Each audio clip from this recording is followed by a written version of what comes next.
আসসালামু আলাইকুম প্রিয় দর্শক, ইতালি থেকে আমি ইসমাইল আপনার সঙ্গে যুক্ত হয়েছি। আশা করছি আল্লাহ তাআলার অশেষ মেহেরবানিতে ভালো এবং সুস্থ আছেন।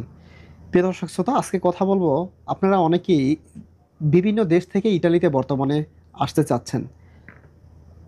তো এই বিষয় নিয়ে কথা বলবো যে এই মুহূর্তে ইতালিতে আসাটা আপনাদের জন্য শুভ হবে না খারাপ হবে, এই বিষয় নিয়ে কথা বলবো। এবং কথা বলবো যে আপনারা জানেন বিগত সময়ে 2022, 23 এবং 24 সাল থেকে যারা ইতালিতে আবেদন করেছিলেন, মূলত এখন আপনাদের কি পরিচিতি, আপনারা কি সামনে নলস্থা যারা এখনো পান নাই পাবেন কিনা, এই নিয়ে আজকে থাকছে মোস্ট ইম্পর্টেন্ট এবং গুরুত্বপূর্ণ তথ্য। আশা করি এই শুরু থেকে শেষ পর্যন্ত সাথে থাকবেন। যদি কোনো মূল্যবান মতামত থাকে অবশ্যই কমেন্ট করে জানাবেন।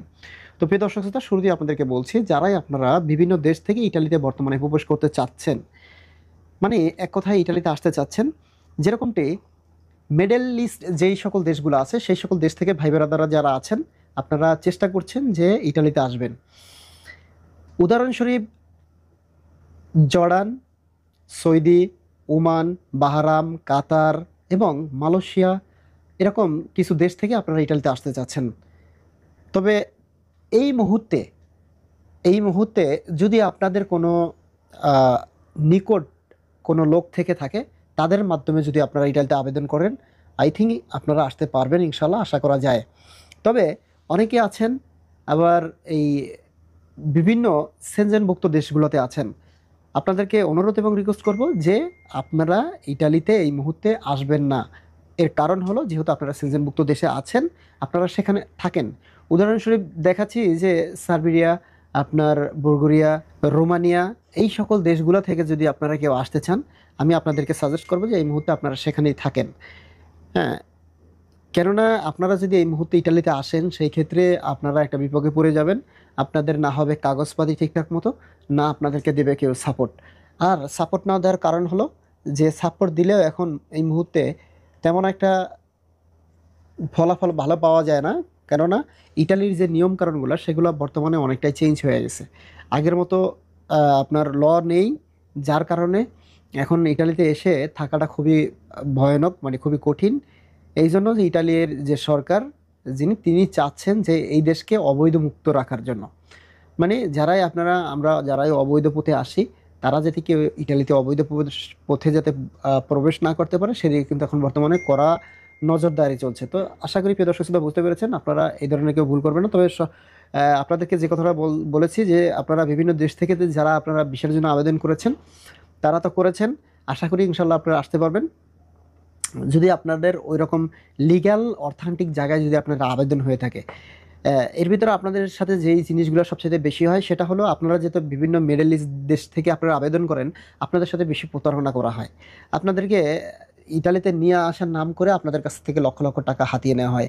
আপনি তো কোথাও যেতে পারবেন না, দেখা গেছে কি করতে পারবেন, আপনার কিচ্ছু করা থাকবে না। তো আপনি নাই বাংলাদেশে, যে আপনার দ্বারা ঘর বাড়ি চিনেন, বাড়িঘর চিনেন, যে সকল এজেন্সির মাধ্যমে আপনারা আবেদন করেন, এবং না পারেন আপনারা সেখান থেকে ইটালিতে আসতে, তাহলে আপনারা কি করবেন? কিচ্ছু করার নেই, না পারেন আপনি দালালকে ধরতে।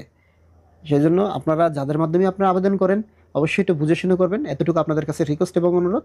কেননা সামনে একটা সুযোগ আছে, আপনারা চাইলে যে কোনো দেশ থেকে আপনারা আবেদন করতে পারবেন। সেই ক্ষেত্রে অবশ্যই বুঝে শুনে করবেন ভাই। দুষ্ট লোকের মিষ্টি কথা আছে না? তো যারা আসলে আপনাদের সাথে প্রতারণা করবে, তারা আপনাদের সাথে ওই রকমেরই ব্যবহার করে আপনাদের কাছ থেকে টাকা পয়সা হাতিয়ে নেবে। এমনভাবে কথা বলবে, এমনভাবে সাজিয়ে কথা বলবে, যে কথা আপনি না বিশ্বাস করার কোনো উপায় থাকবে না। হাজার মানুষ আপনাকে বুঝাবে, তাদের কথা বুঝবেন না আপনি, তাদের কথা আপনার মাথায় ঢুকবে না, কানে দিয়ে ঢুকবে না। কিন্তু সে যদি যেটা বলবে সেটাই আপনাদের কাছে ভালো লাগবে, আর সেটাই মনে হবে যে এটাই বুঝি সত্য। আপনার কিচ্ছুর প্রয়োজন নেই, আপনি আবেদন করলেন, আবেদন করার সাথে সাথে বলবে এই দেখেন আপনার ফর্ম টর্ম সব কিছু হয়ে গেছে, আপনি 10,000 টাকা অমুক জায়গায় জমা দেন, আপনার দেখেন আপনার বাকিটা বের হয়ে যাবে, আপনাদের কাছে পাঠিয়ে দিচ্ছি। আপনি 10,000 টাকা দিয়ে দিলেন, তারপরে দেখা গেছে বলবে যে আপনার ওয়ার্ক পারমিট বের হয়ে গেছে, লোলসার ফুলসে বের হয়ে গেছে, আপনাকে আপনাকে 50,000 টাকা 1,00,000 টাকা জমা দিলেই আপনাকে এটা পাঠিয়ে দেবো। আপনি 1,00,000 টাকা পাঠিয়ে দিলেন, দেওয়ার পরে বলবে যে এই তো আপনার সমস্ত কিছু হয়ে গেছে, এখন অ্যাপয়েন্টমেন্ট ডেট দিয়ে দিচ্ছি, আপনি এত টাকা পাঠিয়ে দেন। আপনি বলবেন যে 1,00,000 টাকা দিচ্ছি, আর এই কয় টাকাই তো লাগবে, দিয়ে দিই। এভাবে করতে করতে করতে করতে আপনার কাছ থেকে যা নিবে, তারা যা নিতে পারবে তাই তো তাদের লাভ। কথা বুঝতে পারছেন? তো এরকম কিন্তু আপনাদের মিডল ইস্ট থেকে এরকম কিন্তু প্রতারণা করা হয়। তো অবশ্যই সতর্ক থাকবেন। আপনারা কেউ সোশ্যাল মিডিয়ায় নাম্বার দেখে আপনাকে যোগাযোগ করে আপনারা ইটালিতে আসার চেষ্টা করবেন না, কখনো না। কোনো ইউরোপের কোনো জায়গায় আপনারা যাবেন না এরভাবে দেখে। আশা করি প্রিয় দর্শক শ্রোতা বুঝতে পারছেন। যারা আপনারা 2022 এবং 23-24 সালে যারা ইটালিতে আবেদন করেছেন, আপনাদের জন্য কিন্তু আসলে সুখবর, এবং বর্তমানে প্রচুর পরিমাণে ভিসা দেওয়া হচ্ছে। নলস্থাও কিন্তু মোটামুটি উঠছে। যাদের নলস্থা উঠেছে, হ্যাঁ, তারা মোটামুটি এখন ভিসা পাচ্ছে। এবং এই মুহূর্তে যাদেরকে ভিসা দেওয়া হচ্ছে সেটি হলো 22 এবং 23। 22-23-এর সবচাইতে বেশি প্রচুর পরিমাণে ভিসা আল্লাহর রহমতে পাচ্ছে। তবে অনেকেই আছেন আপনারা পাচ্ছেন না, অনেকেই আছেন খবরই জানেন না এই সকল ব্যাপারে। তো অবশ্যই আপনারা আপনাদের মালিক দিয়ে আপনারা সুইটে আপনারা একটু আপডেট দেওয়ার চেষ্টা করবেন। আশা করি আপনার নসিবে থাকলে ইনশাআল্লাহ হয়ে যাবে। আপনাদের জন্য শুভকামনা করে ভিডিওটি এখানেই শেষ করছি। আমি মুসলিম হিসেবে আপনাকে স্মরণ করে দিতে চাই, আপনি যদি ইসলাম ধর্মের হয়ে থাকেন তাহলে প্রতিদিন 5 নামাজ আদায় করার চেষ্টা করবেন এবং প্রতিদিন একটিগুলো ভালো কাজ করবেন। আজকের মতো এখানে বিদায় নিচ্ছি। ভালো থাকুন, সুস্থ থাকুন। দেখা হবে পরবর্তী ভিডিওতে নতুন কিছু নিয়ে। আসসালামু আলাইকুম রহমতুল্লাহি তাআলা ওয়া বারাকাতুহু।